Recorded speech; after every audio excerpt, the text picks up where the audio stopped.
alat bantu ya. Kalau mahasiswa bimbingan skripsi saya itu begitu duduk bimbingan itu laptop HP-nya udah direkam semua. Ini ada apa? Ada apa? Direkam. Oke deh kalau begitu. Direkam. Saya ngomong direkam katanya gitu. Oke. Jadi apa alasan menggunakan data panel? Alasannya karena kita mau menganalisis perkembangan dari beberapa wilayah, bukan suatu ya, dari beberapa wilayah, perkembangan dari beberapa wilayah. Perkembangan apa? Tergantung variabel Y-nya. Kalian tentukan variabel Y-nya apa? Ya. Terus dikaitkan dengan itu berarti variabel X-nya. Variabel X, perkembangan variabel X di beberapa wilayah juga. Itu alasan ya. Jadi bukan karena saya menggunakan data time series dan projection koordinasi, enggak gitu. Ya itu ada teknisnya. Ya, karena mau menganalisis perkembangan atas beberapa wilayah, perkembangan menunjukkan beberapa periode, ya, maka datanya adalah data time series dan projection. Ya. Nah, kemudian beberapa keuntungan, ada keuntungan yang bisa dimanfaatkan dengan menggunakan data panel. Saya pernah punya kasus angkatan kakak kelas kalian ya, sekitar angkatan 2014 atau 16 gitulah lupa ya.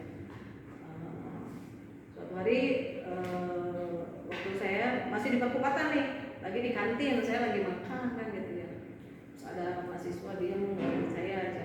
Terus ada yang teman saya bilang tuh kayaknya ada yang ngeliatin gue. Siapa? Oh mahasiswa iya, kamu kenapa sini? Ada apa? Ini bu, dia nanti pakai data panel. Waktu itu kita baru mulai mengembangkan penggunaan data panel.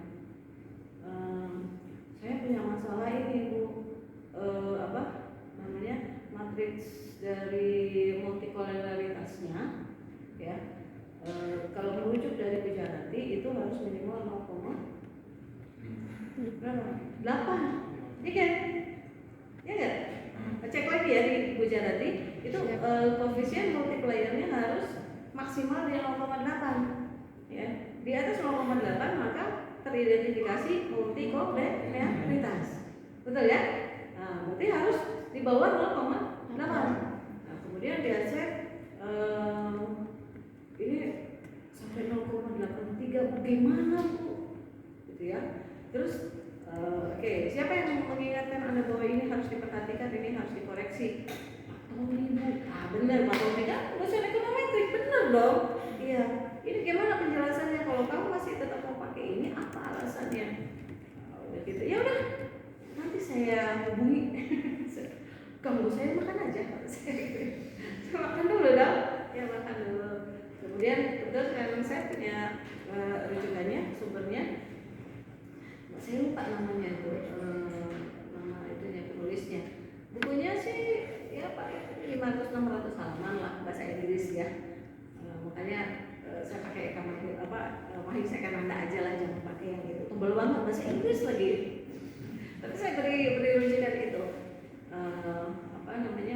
Saya bilang kondisi itu bisa dijelaskan oleh buku ini. Nanti bilang sama Pak Tony ya.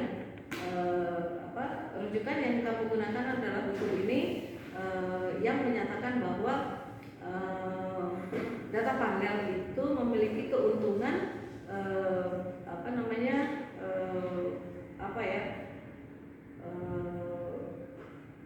menggunakan interval untuk kondisi linearitasnya itu lebih tinggi gitu dibandingkan yang biasa digunakan sebagai asumsi klasik di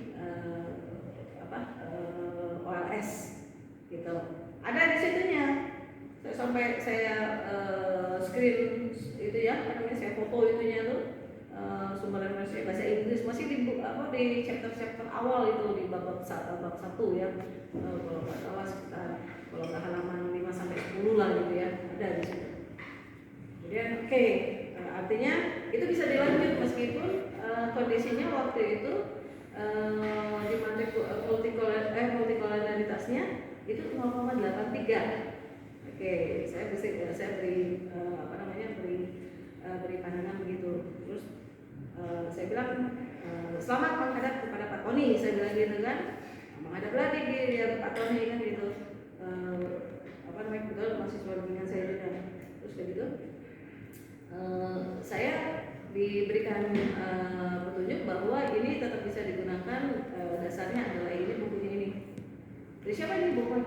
Oke, saya tahu bukunya. Oke. Gitu. Jadi di data panel itu ketika ketemu dengan masalah multikolonialitas yang di atas 0,8 tetap di bawah 0,9 itu masih bisa masih bisa dilanjutkan. Ya. Tapi kalau di OLS 0,8 itu harus diatasi supaya multikolonialitasnya di bawah itu. Nah, gitu loh. Paham ya? Ya, itu salah satu manfaat keuntungan dari menggunakan data panel, ya. Oke. Dan kebetulan hanya data panel statis yang harus melakukan pengujian asumsi dari Gauss-Markov atau asumsi klasik. Asumsi Gauss-Markov itu asumsi klasik, ya. Ya. Oke. Nah, kemudian di dalam bagian 3 itu kan Anda harus jelaskan dulu metode analisis yang digunakan, kan gitu ya, ada penelitian yang digunakan, karena Anda akan melakukan analisis tentang perkembangan satu variabel ini, variabel Y, ya, yang dikaitkan dengan variabel lain atau variabel X terhadap beberapa wilayah. Itu sudah menunjukkan bahwa Anda akan menggunakan data panel. Ya, jadi mengetahui bagaimana perkembangan itu menunjukkan periode dari beberapa wilayah. Itu menunjukkan cross section. Oke. Gitu. Kemudian harus dijelaskan juga untuk menggunakan data panel itu berarti jenis data yang digunakan yang bagaimana. Sudah pasti sekunder, ya, kuantitatif dan sekunder. Sekunder itu berarti datanya ngambil dari lembaga yang mempublikasi data, ya, manapun, BPS, Bapeda, BI dan sebagainya. Boleh. Kemudian berarti bentuk datanya adalah bentuk data time series dan class section. Ya. Kemudian apalagi yang disampaikan itu di dalam metode penelitian sudah alasan penggunaan data panel, kemudian jenis datanya, bentuk datanya, terus modelnya. Nah, dalam data panel terutama yang statis, model data, model penelitian pada metode data panel statis itu ada 3, yaitu Kalman, effect model, Chan, terus fixed effect model dan random effect model. Jadi modelnya ada berapa? 3. Apa aja? Common effect model, fixed effect model, sama random effect model. Dan setiap model itu punya bentuknya yang beda-beda. Bentuknya yang beda-beda. Saya merujuk dari mahasiswa mana itu ada bentuknya yang berbeda. Nanti saya sampaikan, saya sebutkan. Nah, kemudian dari tiga model itu kan nanti kalian harus menentukan model yang digunakan yang mana, apakah yang common effect model atau yang fixed effect model atau yang random effect model. Ya, secara umum dalam penggunaan metode penelitian pada data panel statis itu mengarah kepada penggunaan modelnya adalah fixed effect model. Itu secara umum begitu, tapi bukan berarti kemudian pasti itu, enggak, ya. Tapi umumnya mengarah ke fixed effect model, ya, tergantung dari hasil pengujiannya. Dan untuk bisa menentukannya itu Anda harus menguji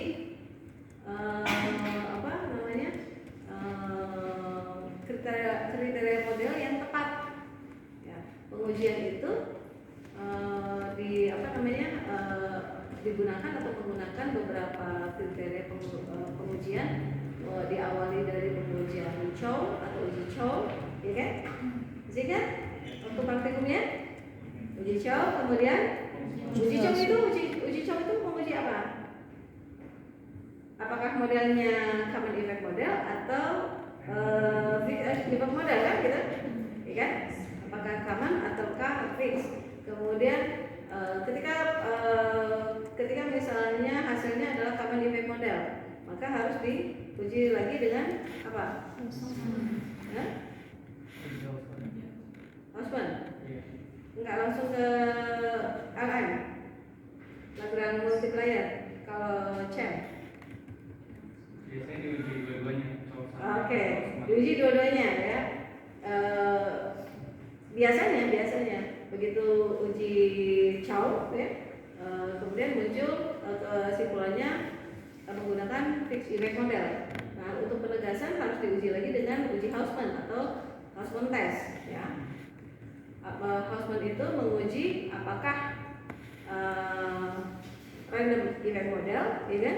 Atau fixed effect model. Iya. Nah, kalau di uji Hausman-nya fixed effect model udah berhenti, nggak perlu melakukan pengujian Lagrange multiplier atau LM, uji LM, nggak perlu. Gitu.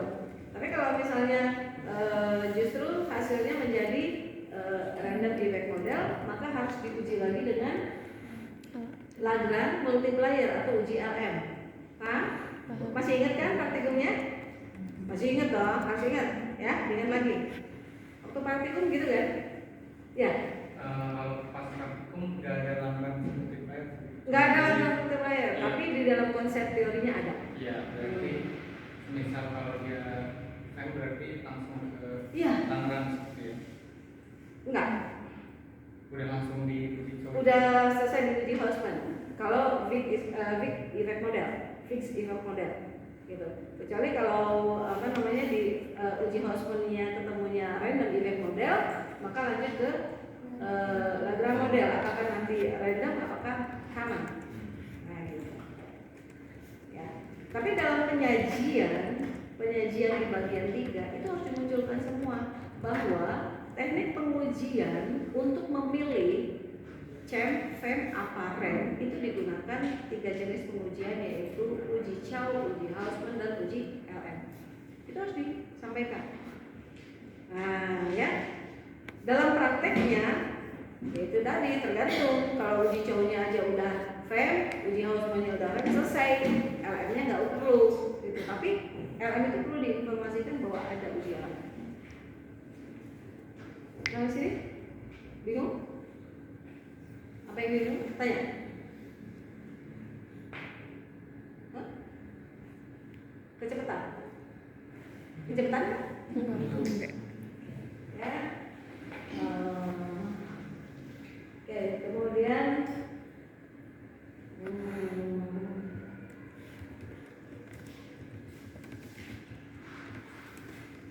beberapa keuntungan dari penggunaan Nah, yang berikutnya adalah di benang merah pada penyusunan proposal, ya, itu berawal dari judul kalian apa, kemudian bagaimana Anda menuliskan pertanyaan dalam rumusan masalah, itu harus sinkron dengan judulnya. Ketika judulnya misalnya analisis pengaruh pertumbuhan ekonomi, analisis pengaruh harga barang, kemudian kualitas barang, dan biaya promosi terhadap permintaan barang. Ya, variabel Y-nya berarti permintaan barang, kan gitu ya. Judulnya itu kan, pada katakanlah perusahaan atau wilayah atau industri apa. Kemudian di rumusan masalahnya diuraikan, ya, data panel merupakan analisis regresi. Data panel adalah merupakan analisis regresi. Artinya analisis pengaruh, ya. Maka di judul itu harus ada analisis pengaruh. Ada beberapa mahasiswa yang kemudian berpikirnya begini, Bu, kalau pakai judul begitu mah jadul Bu, kayak anak mahasiswa kakak kelas aja, kayak cutting aja gitu, semua analisis pengaruh. Hey, bukan kewajiban, tapi memang itu konsistensi yang harus dimunculkan dengan penggunaan metode penelitiannya analisis regresi, maka judulnya harus ada analisis pengaruh. Ada yang mengganti dengan misalnya efektivitas di proposal dia juga begitu, efektivitas. Oke, pertanyaan saya, menguji efektivitas menggunakan indikator apa? Kalau disebutkan dengan membandingkan teh hitung sama tes statistik, masalah atuh. Teh hitung tes statistik mau analisis pengaruh, ya kan? Iya. Jadi efektivitas menjadi rancu ketika digunakan sebagai redaksi di dalam judul penelitian. Gimana juga kalau pakainya data Panema analisis pengaruh. Itu yang pertama dari judul. Kemudian diturunkan sebagai rumusan masalahnya. Ya, tergantung berapa variabel kamu yang kamu pakai. Katakan tadi saya beri contoh 3 variabelnya. Berarti variabel X-nya 3, variabel Y-nya 1. Kemudian bentuk pertanyaannya berapa jadinya? 3 atau 4? Kenapa 4? Kenapa 4? Kenapa 4? Jawab dong, Mas. Jawaban Anda salah saya betulkan, tapi kalau Anda cuma bilang begitu lempar batu sembunyi tangan Anda. Jawab, kenapa 4? Kenapa?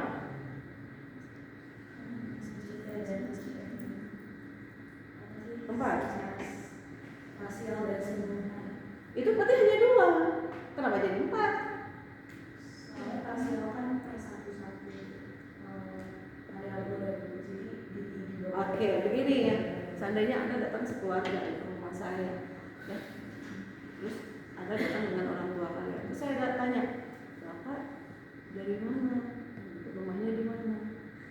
Terus saya tanya sama ibu kamu juga, Ibu dari mana? Tinggalnya di mana? Terus kamu juga saya tanya, begitu adik kamu saya tanya satu-satu. Efektif memang? Efektif, tapi nggak efisien. Lebih efisien. Kalian ini siapa? Dari mana? Betul? Ketika itu dipisahkan secara parsial dan nggak efisien, efektif sih. Ya. Kan kalian termasuk orang yang juga cari efisiensi kan? Sekali dayung 2-3 pulau terlampaui kan? Sekali dayung 1 pulau, terus sekali dayung 1 pulau lagi sampai kan? Maka rumusan masalahnya jadi 2 terkait dengan konsep efisiensi menampilkan pertanyaan. Pertanyaan yang pertama itu analisis pengaruh secara parsial.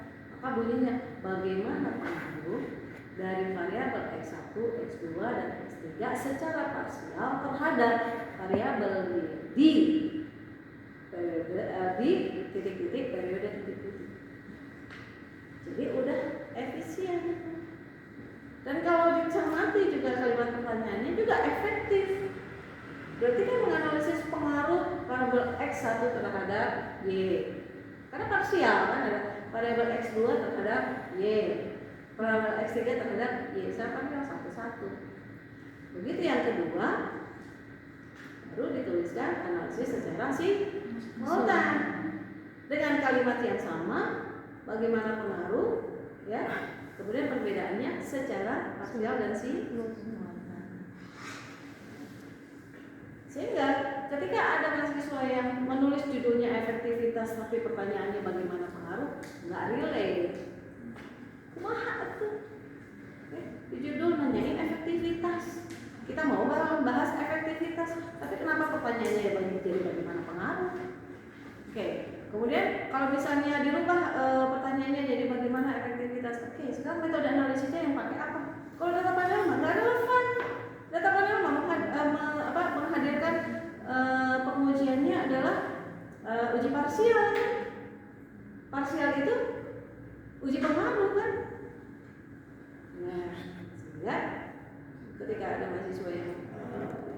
menggunakan kata-kata redaksinya adalah efektivitas, ya, menjadi tidak relate dengan isi penelitian yang mau diusung. Karena benang merahnya terus nyambung. Judulnya apa, rumusan masalahnya apa. Nanti menentukan rumus hipotesis penelitiannya di bab 2 kan, bagian 2. Ya, bagian 2. Kemudian di bagian 3 hipotesis statistik.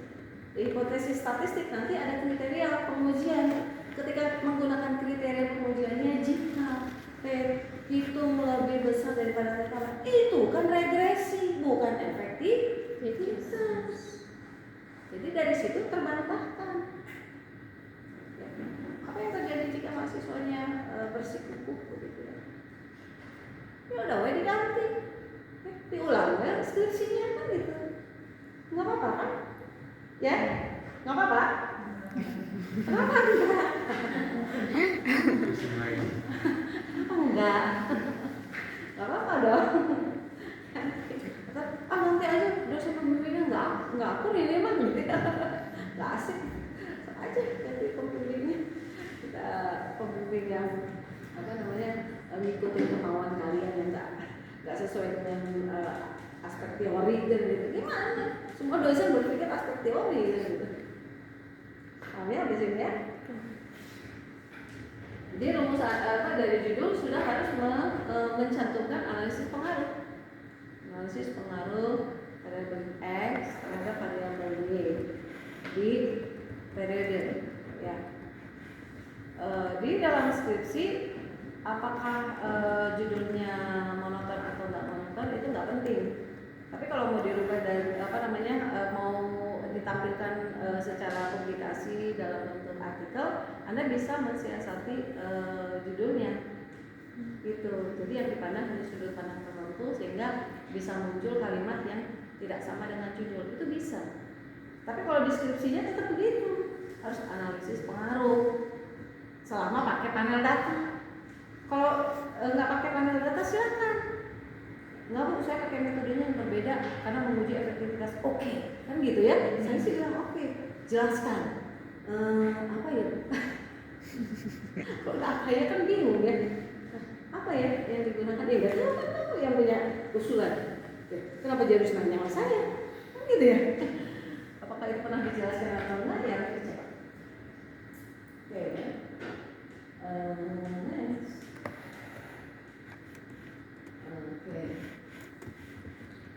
Kemudian model umumnya panel data. Model umumnya. Nah, dalam model umum panel data, mungkin kalian juga sudah pernah ditunjukkan ya di ekonometrik atau di praktikum juga ya. Pada dasarnya sejarahnya harus tahu kenapa kok modelnya begitu. Mana sih modelnya? Y kan IT kan dia sama dengan beta 0 ditambah beta 1 X1 IT kan gitu. Plus minus beta 2 beta N X N IT ditambah error. Oke? Error ya? Kan gini ya. Ini adalah model jadi. Ini model jadi. Harus tahu asal usulnya dari mana. Di setiap buku sering disebutkan ini merupakan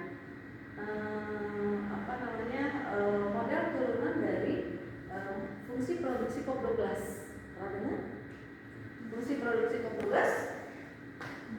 Fungsi produksi COP12. Pernah dengar nggak? Gimana itu fungsi produksi COP12 itu? Dia merupakan persamaan eksponensial. Ya. Jadi ID itu sama dengan fungsi dari A, kemudian K dan L, beta dan alpha.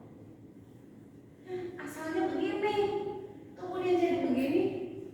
Nah, ini harus minimal tahu ya, minimal tahu tahu sejarahnya. Tapi kalau tidak bisa menurunkan nggak apa-apa kan, kalian bukan dari jurusan matematika kan ya? Oke, nggak apa-apa, dimaafkan. Ya, nggak bisa menurunkannya nggak apa-apa gitu ya. Tapi mesti ngerti sejarahnya dari mana. Itu dari fungsi produksi COP12. Ya. Kenapa bisa muncul begitu? Karena dari fungsi produksi COP12 ini kemudian digunakan digunakan fungsi logaritma natural sehingga menjadi fungsi yang linier. Nah ini fungsi yang linier itu. Kalau ini fungsinya non linier. Begitu. Nah, jika kita menggunakan fungsi non linier ribet. Sehingga fungsinya itu kemudian diubah menjadi fungsi yang linier.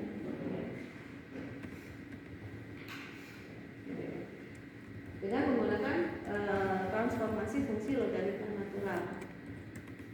Gimana bisa menjadi seperti itu? Itu urusan orang matematika, udah biarin aja.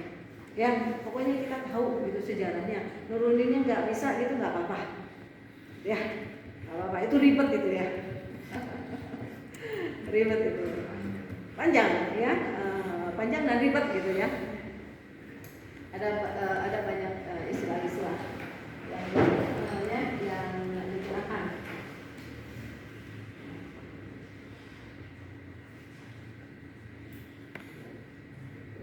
Nah, kemudian error itu menunjukkan apa? Error menunjukkan apa? Kenapa ada error?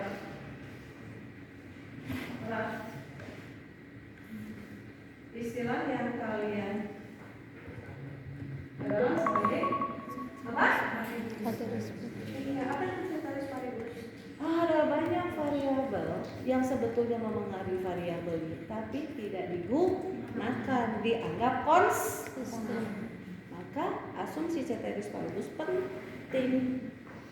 Ya, kalau tidak digunakan, maka pertanyaan di sidang nanti kan merembet kemana-mana. Gak ada batasannya, harus dibatasi. Jadi jika ada yang mempertanyakan variabel lain, Anda bisa jelaskan bahwa variabel itu tidak digunakan dalam analisis ini, sehingga Anda tidak bisa membuat kesimpulan apapun, dan jika diasumsikan memang dia berpengaruh tapi dianggap konstan, maka dia kategorinya adalah ceteris paribus. Ya? Contoh misalnya tinggi badan seseorang, apakah hanya dipengaruhi oleh gizi, genitas, dan aktivitas? Ada kan variabel lainnya? Apa contohnya? Sekarang ada obat penambah tinggi badan, kan ada kan? Ya. Apakah itu efektif atau enggak? Enggak penting, yang penting ada obatnya. Tahu nggak? Efektif atau enggaknya kan harus ada pengujian. Siapa yang pernah pakai? Ya udah pernah minum belum gitu? Terus nambah enggak? Enggak berarti nggak efektif kan gitu ya? Harus ada pengujian tuh. Ya. Terus variabel lainnya yang kita nggak terpikir tapi sebetulnya berpengaruh kan? Itu masuk dalam kategori variabel lain yang dianggap berpengaruh namun tidak dilibatkan dalam penelitian sehingga diposisikan sebagai variabel yang konstan. Istilahnya adalah ceteris. Ada pertanyaan dulu? Apa yang tanya dong?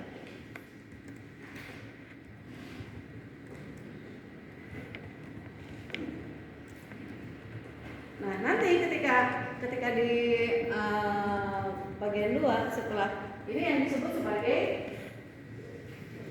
model umum data panel. Ya, model umumnya. Kemudian ada model penelitiannya. Model penelitiannya gimana? Y-nya diganti. Jadi misalnya tadi ya, misalnya gini permintaan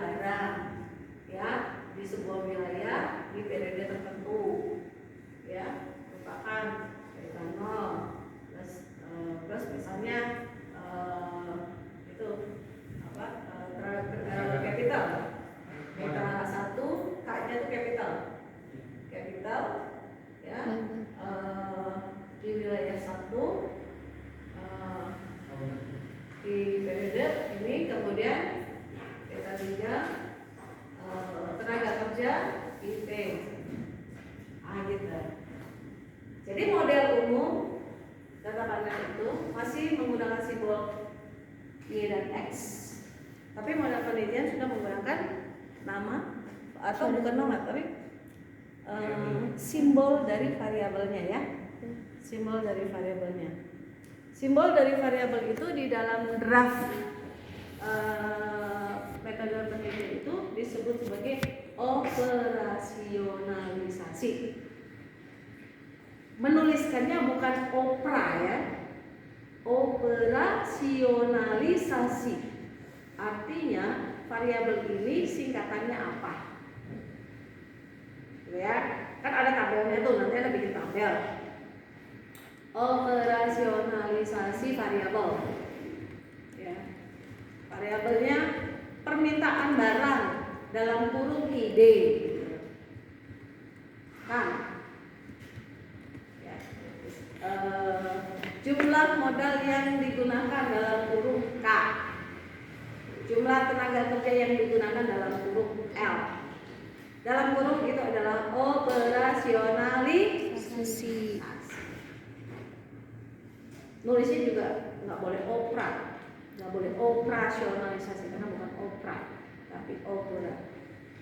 Termasuk nulis Sumatera, bukan Sumatera, tapi Sumatera. Kemudian begitu tuh, koreksi kata juga ada ya. Operasionalisasi. Nah, nanti kemudian di apa namanya?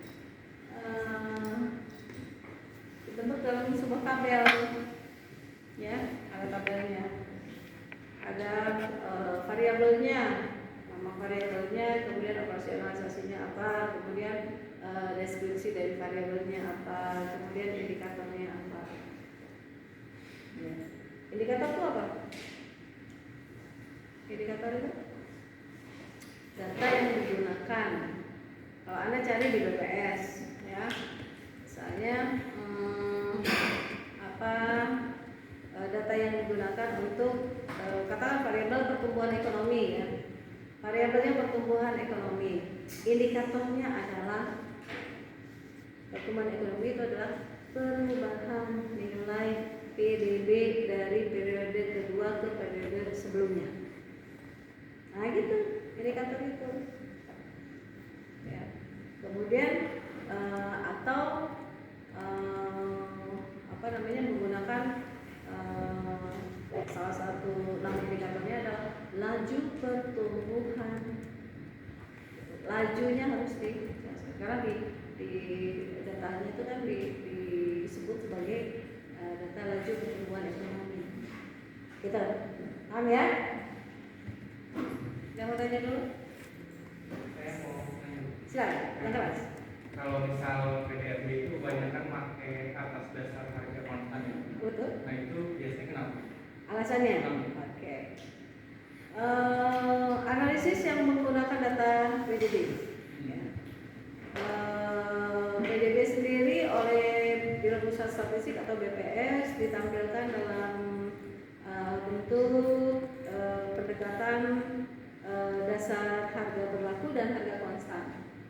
Apa itu harga berlaku? Harga yang sesuai dengan nilai nominal yang dikeluarkan pada saat itu, pada periode itu, misalnya tahun sekarang atau tahun kemarin atau tahun kemarinnya. Jadi nilai sama dengan nilai nominalnya. Gitu. Sementara harga konstan itu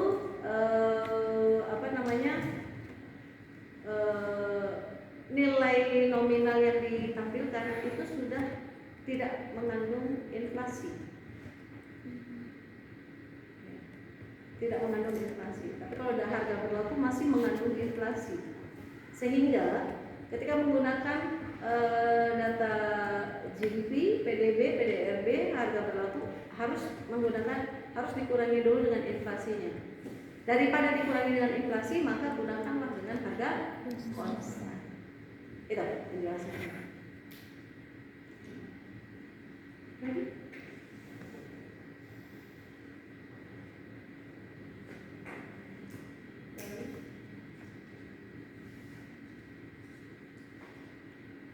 Kemudian benang merah dari setelah judul ya, judul nih, judul, kemudian harus konsisten dengan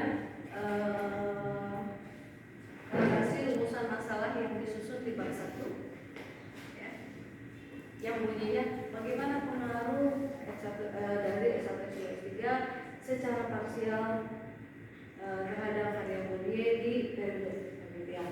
Terus yang kedua bagaimana pengaruh secara simultan. Jadi bagaimana pengaruh. Jadi harus relate dengan rumusan-rumusannya. Kemudian harus dituangkan dulu yang disebut dengan jawaban sementaranya ya, berdasarkan teori dan artikel yang digunakan sebagai rujukan dalam konteks hipotesis penelitian. Apa itu hipotesis penelitian? Jawaban sementara dari peneliti yang didasarkan pada teori dan empiris. Ada yang jelas? Jelas. Dan secara redaksi biasanya karena waktu menentukan variabel itu diharapkan itu variabel yang berpengaruh, sehingga kesimpulannya kesimpulan sementaranya adalah terdapat pengaruh terdapat pengaruh dari variabel S1 S2 S3 secara parsial terhadap ini. Nah, gitu. Kalimatnya tidak sama, tidak beda dengan rumusan masalah, hanya beda di sini bagaimana pengaruh, di sini terdapat pengaruh. Gitu. Dan jumlahnya juga hanya 2 terkait dengan efisiensi secara parsial semua dipadatkan ya. Ini di 1, ini di 2. Kemudian di hipotesis statistik ya, hipotesis statistik ketiga dalam konteks ini hipotesis statistik itu simbolnya adalah Hanol. Hanol itu hipotesis statistik. Yang diuji adalah hipotesis statistik. Hipotesis statistik adalah kebalikan dari hipotesis penelitian. Bagaimana bentuk kebalikannya? Yang menggambarkan bahwa itu adalah kebalikan gimana? Secara redaksi ya, kalau dalam bahasa Inggris kalimat positif, kalimat negatif. Bedanya di mana? Di kalimat negatif ada not. Ya enggak? Bukan. Kan gitu. Tidak. Jadi kalimat hipotesis statistik adalah kalimat negatif dari kalimat hipotesis penelitian. Di kalimat hipotesis penelitian terdapat pengaruh, itu adalah kalimat positif. Maka bagaimana kalimat negatifnya? Tidak terdapat pengaruh. Nah, ya. Dalam hipotesis statistik, ya, karena hipotesis statistik ini adalah kalimat negatifnya, ya, maka kalimat positifnya ditempatkan di hipotesis alternatifnya. A1 adalah hipotesis alternatif yang sumbernya adalah sama dengan hipotesis penelitian.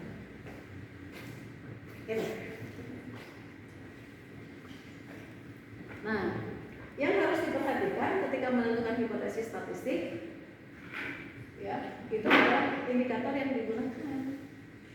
Karena hipotesis statistik itu harus disertakan pada setiap indikator pengujian.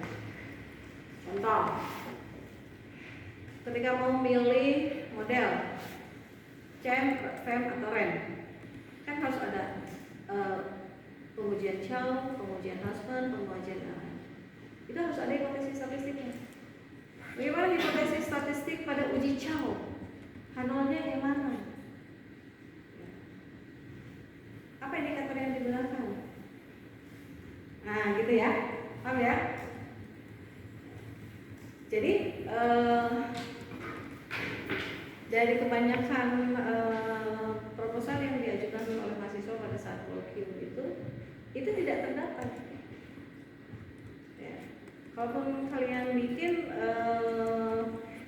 umumnya masih tidak paham ketika dijelaskan. Contohnya, kita ke uji statistik ini dulu, apa namanya, uji statistik untuk menguji apakah X1 berpengaruh terhadap Y gitu ya. Apakah X1 terhadap berpengaruh terhadap Y. Oke. Berarti yang kita lakukan pengujian apa? Misalnya pengujian pengaruh variabel X1 terhadap Y, kan gitu ya. Apa hipotesis statistiknya? Titik 2 itu adalah di mana? Ya. Nilai koefisien regresinya, karena ini variabel yang pertama 1 itu jika dia adalah 0 maka ya tidak terdapat bla bla bla. Ya. Jelas? Untuk pengujian yang pertama, pengujian pengaruh dari variabel X1 terhadap Y. Ya. Maka hipotesis penelitiannya, pernyataannya ya bentuknya seperti ini, dibacanya begini. Hipotesis statistiknya di mana koefisien regresi yang pertama atau beta 1 jika dia 0 maka tidak terdapat pengaruh. Sehingga alternatifnya jika beta satunya bukan 0 ya, jadi tidak sama dengan 0 itu adalah bukan 0, maka kalimatnya adalah terdapat pengaruh.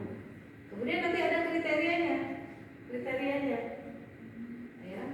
1, jika nilai T itu ya dari beta satunya lebih besar dari pada nilai T tabel, maka apa?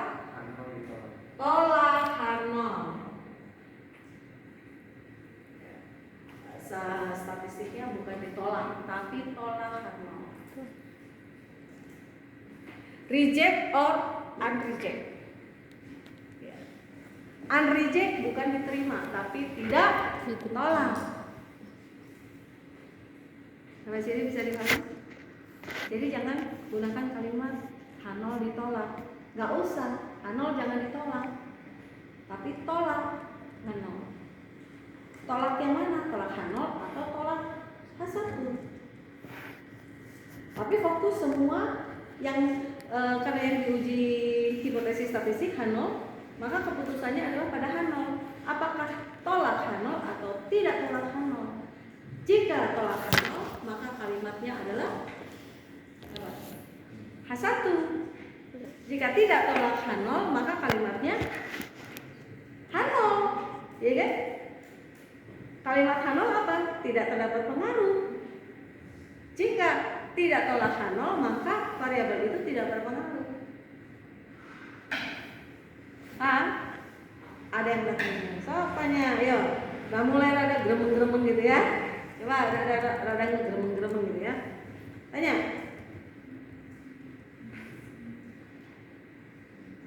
Hipotesisnya banyak ya. Tadi pengujian antar variabel secara parsial itu tergantung jumlah variabel X-nya. Kemudian uji hipotesis untuk pengujian simultan, kemudian uji hipotesis untuk uji Chow, uji Hausman, uji LM itu harus. Kemudian udah. Kalau udah panel 1 sudah selesai. Itu harus dicoba. Gitu. Normalitas harus ada uji statistik, uji hipotesis statistiknya. Uji hipotesis untuk pengujian normalitas, uji statistik untuk pengujian multikolonialitas, asumsi klasik juga tuh. Berarti ada berapa? Ada 4 ya, asumsi klasik: normalitas, multikolonialitas, heteroskedastisitas, atau korelasi. Ya, itu harus ada hipotesis statistiknya. Terus hipotesis untuk pengujian pemilihan model Chow, Hausman, dan LM. Kemudian pengujian secara parsial dan simultan. Nah, itu kalimat hipotesis statistik yang wajib kalian tulis di bagian ini.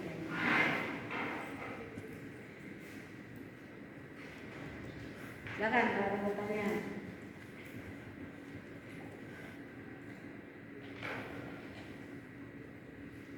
Tapi yang penting untuk diakses oleh kalian untuk menuliskan kalimat hipotesis statistik pengujian normalitas bagaimana. Ada banyak kan? Iya, ada banyak. Itu yang contohnya yang untuk menjawab pertanyaan. Ya, hipotesis statistik untuk menjawab pertanyaan. X1 berpengaruh atau enggak terhadap Y kan gitu. Sekarang kalau uji normalitas. Normalitas pakai indikatornya apa? Jarko Bera. Ayo dong. Ingat lagi. Kan udah kan ininya praktikumnya ya? Udah dah.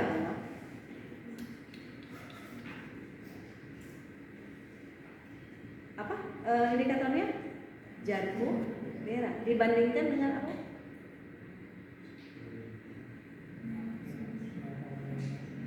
Dibandingkan dengan probabilitas.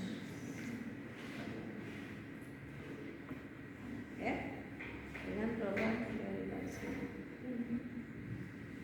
Jadi bagaimana kalimatnya hipotesis statistiknya? H0 di mana atau titik 2? JB atau Jarko Bera? Gimana? Kurang dari probabilitas, maka tidak terdistribusi normal. Ya kan? Coba ditulis. H0.2 uji normalitas, H0.2 JB kurang dari probabilitas, tidak terdistribusi normal. Maka H1-nya H1.2 JB lebih besar daripada probabilitas. Maka data tersebut memiliki distribusi yang normal. Iya, betul kayak gitu. Nilai JB-nya harus lebih besar atau lebih kecil? Harus lebih besar.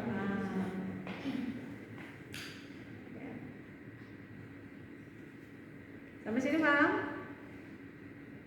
Bikin uji hipotesis statistik untuk normalitas bisa? Kebayang? Yang bengong coba jujur, ngerti apa enggak? Yang bengong jujur? Hah? Next, multikolonaritas. Gimana? Multikolonaritas gimana? H0.2 apa pakainya? Koefisien multikolonaritas kan KM ya. Koefisien multikolonaritas dia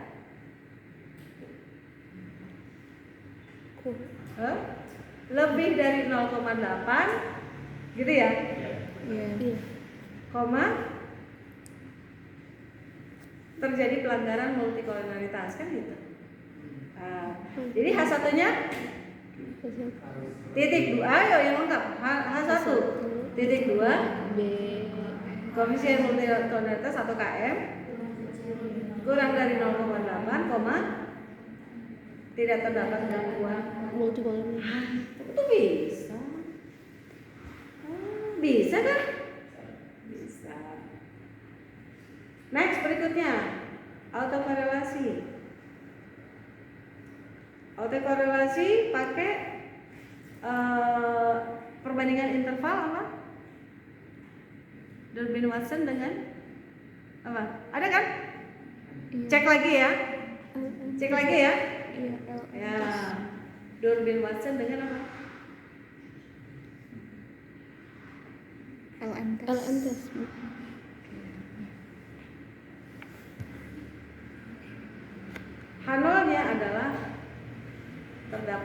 gangguan autokorelasi.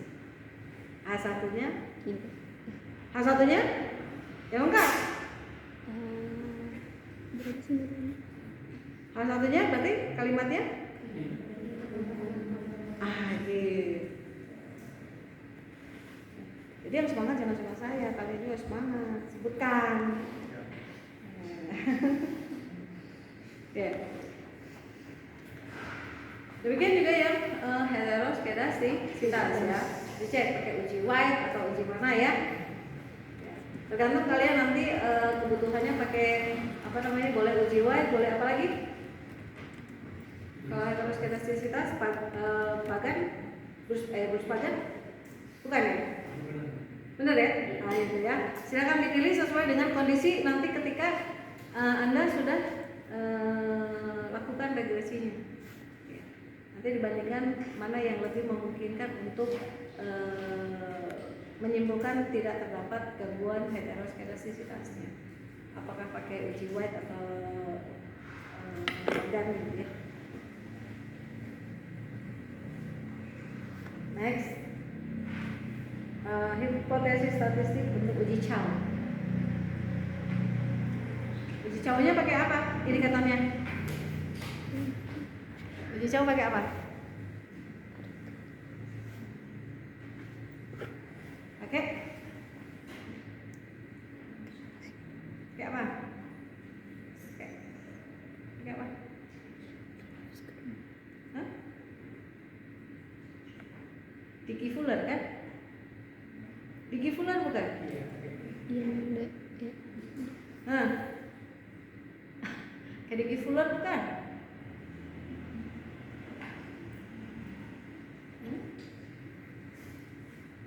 Uji Chow pakai nilai itu kata Dicky Fuller bukan?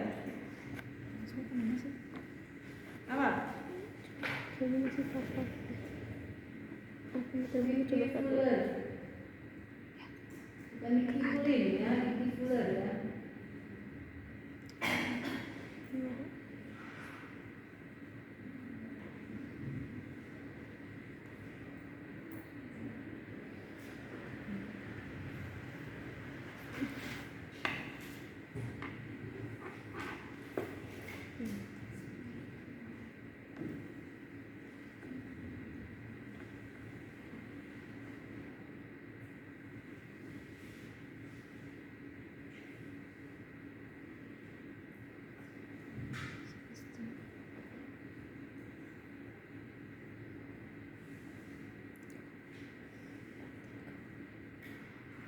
Apa ya, berarti statusnya yang menggunakan uji apa?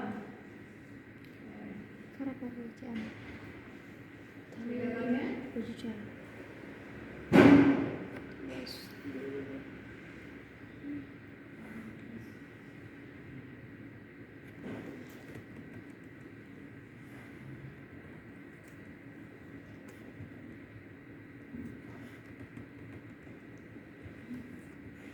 Atau di apa? Di di lab dikasih kita nggak contoh hasil olahan untuk regresi menggunakan Diffuse data panel? Dikasih? Iya. Kalau uji Chow pakai apa? Dia langsung ada tulisan uji Chow-nya sih. Kenapa? Ya, kan indikatornya tuh langsung uji Chow. Iya. Kalau ADF itu dia uji stasioner. Kenapa? Kalau uji Fuller itu uji stasioner. Oh, uji stasioner ya, saya lupa. Dia pakai stasioner. Kalau uji Chow pakai apa? Langsung, jadi pilihannya dari uji Chow itu. Jadi pilihan itunya kan kita uji panel dulu. Nah baru nanti di diffuse-nya ada pilihan buat uji Chow. Iya. Terus nanti dia langsung kelihatan fix efek model gitu. Ada datanya. Apa datanya tuh apa? Dilihat itu dari yang probabilitas cross section chi-square. Kenapa? Dilihatnya dari Chi-square. Dari square. Indikatornya menggunakan chi-square. Yang digunakan adalah probabilitas dari chi-square-nya. Probabilitas dari chi-square pada uji Chow dibandingkan dengan Apa? Probabilitas. Alfa. Probabilitas. Iya, kan? Alfa yang kamu pakai pada penelitian itu. Kalau alfanya 0,05, kemudian dibandingkan dengan probabilitasnya, ya, semakin kecil probabilitasnya dibandingkan alfanya, maka tolak H0. Tolak H0-nya adalah kalimat H0-nya apa? Model yang digunakan adalah enggak dong. H0-nya itu CEM. Model yang digunakan adalah CEM. Kemudian H1-nya model yang digunakan adalah FEM. Ya. Kan dilihat dari probabilitas apanya? Chi-square dibandingkan dengan alfa. Oke. Ngomongin soal alfa. Bukan anaknya Pak Tony ya, namanya alfa. Anaknya Pak Tony itu alfa. Si alfa. Jenius dia. Pinter banget anak itu. Ya. Apa itu alfa? Alfa itu apa? Menggambarkan apa alfa itu? Menggambarkan tingkat kesalahan yang digunakan dalam penelitian. Tingkat kesalahan yang digunakan. Ya. Kebalikan dari tingkat kesalahan namanya signifikansi.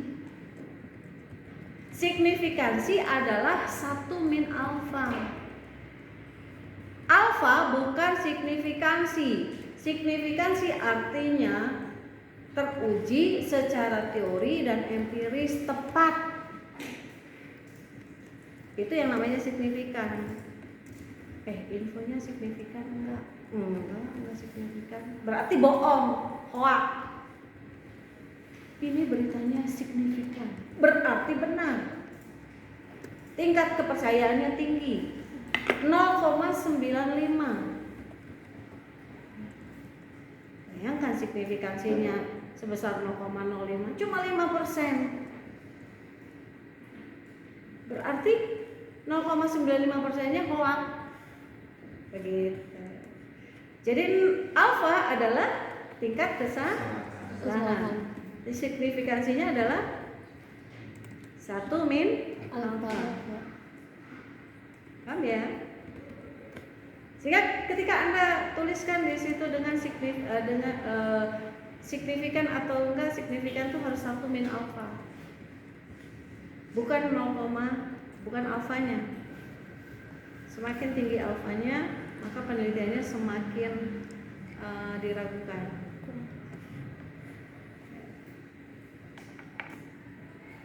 Jadi kalau Anda jadi informan, ya, Anda harus menjelaskan berapa tingkat alfa yang digunakan dalam informasi itu. Aku ada informasi soal cewek lo, gitu ya. Tapi alfa gue 0,5 ya. Artinya apa? 50% salah. Berarti benarnya 50%. Nah, itu berarti apa? Calon pagar makan tanaman. Ya kan? Karena menggunakan tingkat kesalahannya terlalu besar. Ternyata informasinya dia juga katanya, enggak lihat sendiri, betul? Iya, enggak boleh kalau katanya. Penelitian harus bukan katanya. Maka dalam prosesnya regresinya harus sendiri, datanya harus tepat. Paham ya? Jadi uji coba pakai chi-square. Ya, yang digunakan adalah probabilitas dari chi-square-nya dibandingkan dengan alfa. Kalimat hipotesis statistiknya H0-nya adalah apa tadi? Modelnya adalah common effect model. H1-nya modelnya adalah fixed effect model. Kalau Hussman,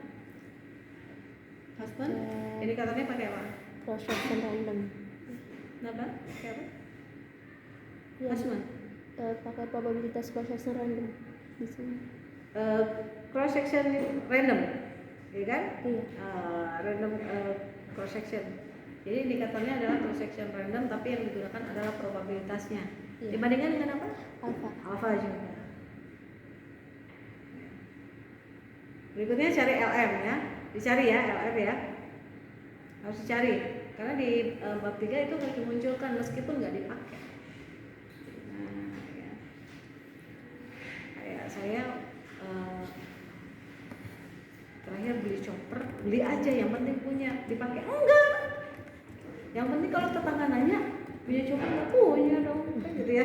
Dipakai enggak? Terserah gue nggak dipakai apa. LM juga sama. Mana itunya apa namanya pengujian secara ilmiah ada dong dipakai apa enggak? Ya belum tentu kan gitu. Bukan nggak dipakai tapi belum tentu dipakai. Tapi harus ada dulu. Paham ya? Oke. Kayaknya udah tuh hipotesis statistik tadi saya singgung.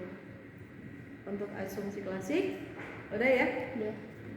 Identifikasi penegasan adalah pada apa indikator yang digunakan untuk pengujian itu dan bagaimana kalimat Hanolnya ya. Di setiap kalimat hipotesis statistik kalimat hipotesis statistik atau Hanol itu kalimatnya yang setelah koma itu adalah yang tidak akan dipilih, yang dipilihnya di hipotesis alternatifnya atau H1. Hah? Cepet ini Bang. Cepet ini bikin skripsinya nih. Cepet ini. Ya meskipun di apa namanya di ekonometrik mungkin diarahkan dengan menggunakan stata. Tapi stata itu akan sangat efektif jika yang digunakan metode panel datanya adalah dinamis dibandingkan yang statis. Kalau statis pakai if-use aja. Tapi kalau mau ke yang dinamis pakainya stata. Kita bahas pertemuan apa namanya bab itu di pertemuan itu. Fokus ke data panel statis dulu.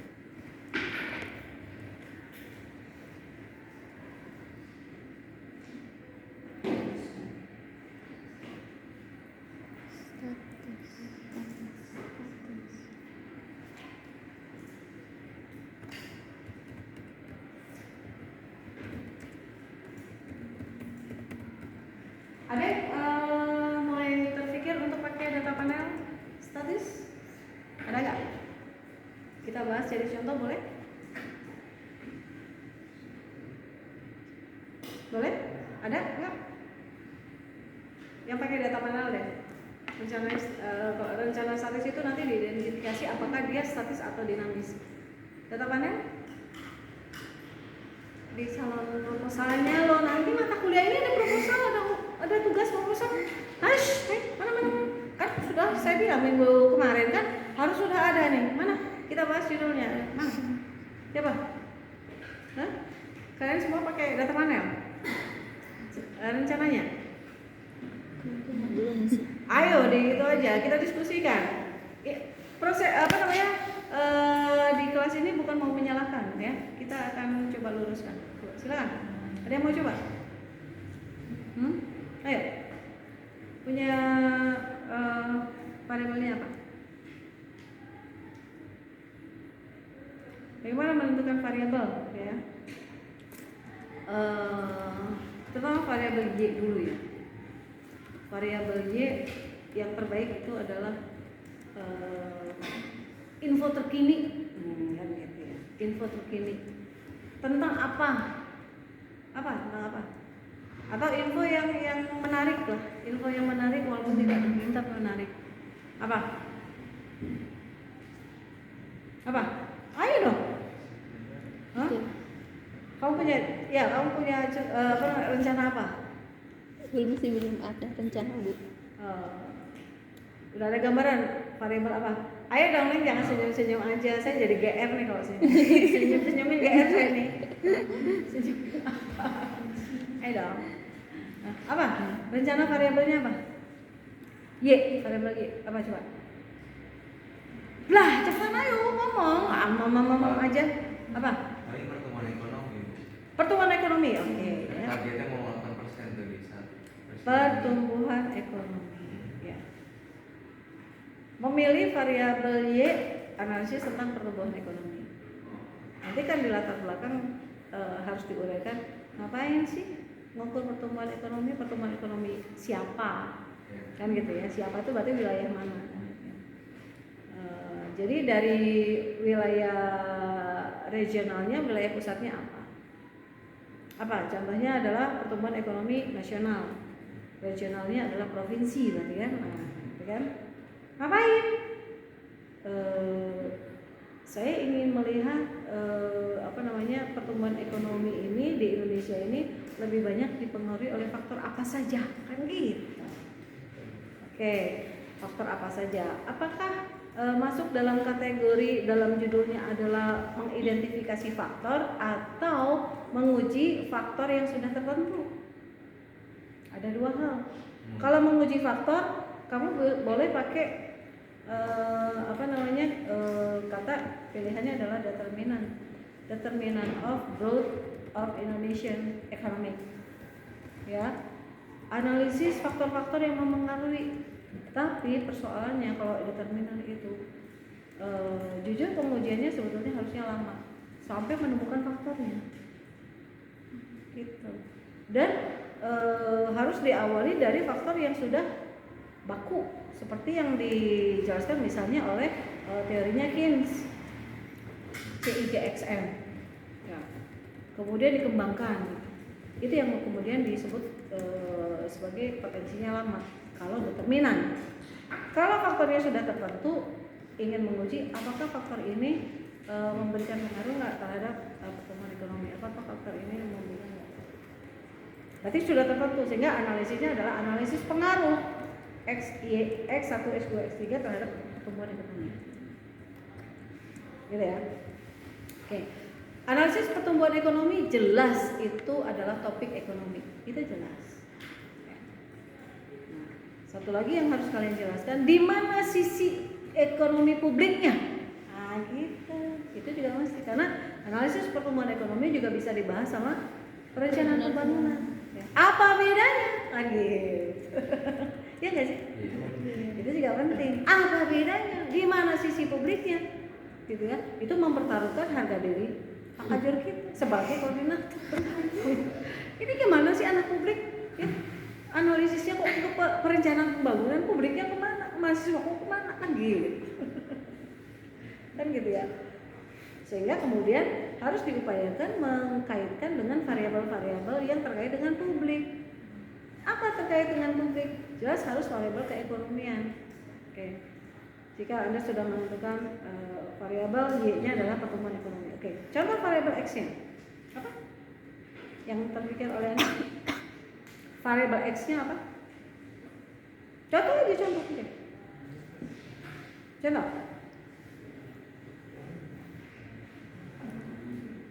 Apa?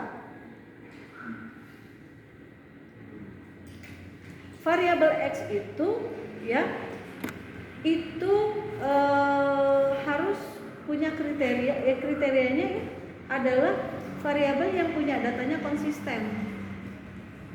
Konsisten terus. Ada yang tidak konsisten variabelnya. Misalnya gini, anggaran untuk stunting itu nggak konsisten karena dilakukan hanya beberapa periode aja, gitu ya. Terus untuk penanggulangan bencana alam dialokasikan begitu ada bencana, begitu selesai kan enggak. Berarti kemungkinan untuk cari datanya dalam periode yang agak lebih banyak itu agak sulit. Jika variabelnya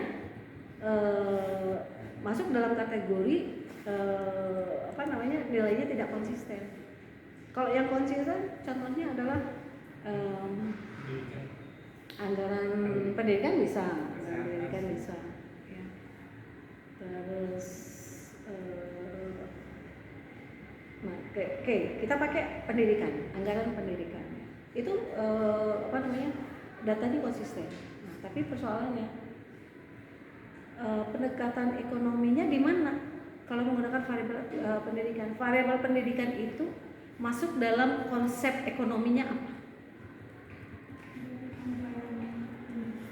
Iya, kan ini pakai anggaran pendidikan. Anggaran pendidikan itu menggambarkan apa dalam fungsi ekonominya? SDM, sumber daya manusia. Iya, itu pengelolaan untuk apa? Untuk meningkatkan sumber daya manusia. Konsep ekonominya apa?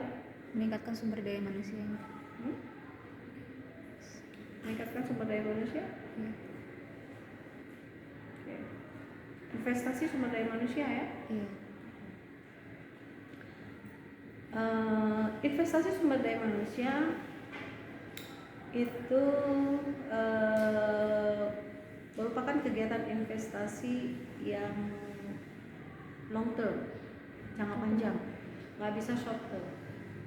Jadi kalau kalian pakai periodenya cuma 5 tahun, sorry to say ya, menjelaskannya jadi rancu. Kenapa? Mendidik kalian untuk disiplin bangun subuh aja dari kecil sampai sekarang belum tentu berhasil. Betul nggak? Betul. Berapa umurnya sekarang? Coba berapa umurnya sekarang? Mas penelitian pendidikan kok cuma 5 tahun gitu loh. Mendidik kalian suruh bangun pagi setiap hari juga. Sampai sekarang nggak gol-gol kan itu. Gimana? Ini fakta ya. Bahwa terkait dengan investasi pendidikan itu long term. Nggak bisa anak SD sekarang dikasih kurikulum berat gitu biar jadi pintar. Enggak. Karena pendidikan itu proses. Tapi secara anggaran betul bisa. Apakah anggaran pendidikan yang diberikan oleh pemerintah itu dapat mensupport terhadap pertumbuhan ekonomi? Itu bisa. Tapi kalau bicara tentang perubahan dari kualitas sumber daya manusianya itu terlalu dini. Ya. Jadi kalau ditanya contohnya itu aja. Saya diajarin dari bayi gitu ya sampai sekarang bangun pagi nggak gol-gol Pak, sering banget bangunnya siang. Tapi nggak sukses gitu ya. Pendidikannya nggak sukses gitu. Itu mencerminkan bahwa investasi pendidikan itu long term. Tapi kalau dari sisi anggaran bisa itu bisa dijelaskan. Sama bentuknya anggaran itu satuannya moneter ya. Walaupun aspeknya adalah pendidikan itu aspek sosial. Oke. Baru 1X. Kan nggak boleh hanya 1X. 2 contoh. Jadi analisis pengaruh biaya anggaran pendidikan, dan secara parsial terhadap pertumbuhan ekonomi. Ayo dandannya dua. Apa? Siapa yang pakai ide ini coba?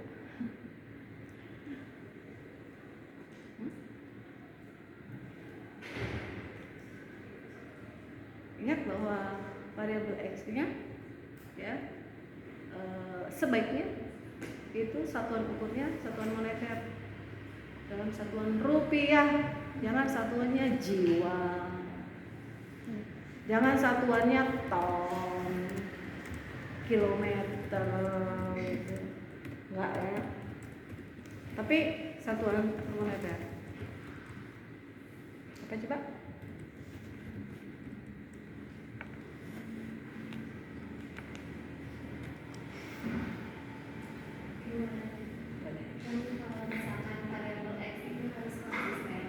Apanya? Apanya? Bukan variabelnya, nilainya. Iya. Dari variabel itu sendiri. Iya. Tapi kalau misalkan dari kitanya pengen analisis kebijakan, nah pertanyaan pertama itu apakah itu masuk ke dalam publik? Misalkan kebijakan subsidi atau kebijakan pajak. Terus kan kalau misalkan kita mau menganalisis kebijakan, otomatis yang kita lihat itu ketika ada perubahan kebijakan nanti efeknya seperti apa. Nah itu tuh bisa nggak kita pakai variabel X yang nggak konsisten jadinya, karena kan tiba-tiba kebijakannya berubah dan si anggaran itu berubah drastis juga misalkan. Ya. Apakah itu Bisa. aja Bisa, tapi bisa heteroskedastisitas. Ya. Bisa, tapi bisa heteroskedastisitas. Karena dalam varians datanya itu akan muncul varians yang jarak dengan nilai tengahnya itu beda sendiri. Heteroskedasisitas kan gitu kan, ada pencilan-pencilan gitu. Maka siapkan metode analisis yang berbeda. Bisa. Saya nggak akan jawab nggak bisa. Saya jawab bisa, tapi bisa heteroskedasisitas. Mungkin lama di situ kamu melakukan koreksi ya untuk memperbaiki kondisi heteroskedasisitasnya. Saya nggak bilang nggak bisa, tapi saya bilang bisa. Selain itu kebijakan berarti bisa di publik kita ambilnya judulnya nanti daftar kebijakan subsidi atau kebijakan pajak yang X-nya itu enggak jauh-jauh banget nilai-nilai dari Iya. Bisa untuk menggunakan metode panel data potensi ketemu heteroskedasisitasnya juga besar. Ya. Terus biasanya nantinya berlama-lama di situ ya. Opsi-opsinya antara ya ujung-ujungnya ganti variabel. Ya. Kemudian yang kedua, kalau yang digunakan adalah metode analisis tabel input output, sangat bisa. Nggak perlu banyak variabel. Sangat bisa.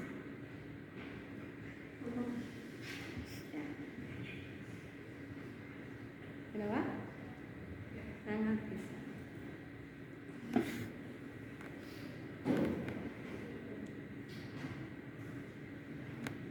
Coba, Anda coba sampaikan ke saya. Jika Anda punya pemikiran ke arah sana, apa kira-kira yang mau dianalisis? Jadi saya tuh pengennya menganalisis kebijakan subsidi energi dan BBM atau listrik. Nah, saya tuh pengennya analisis dampak kebijakan. Terus dari tahun ke tahun. Kebijakannya kebijakan apa?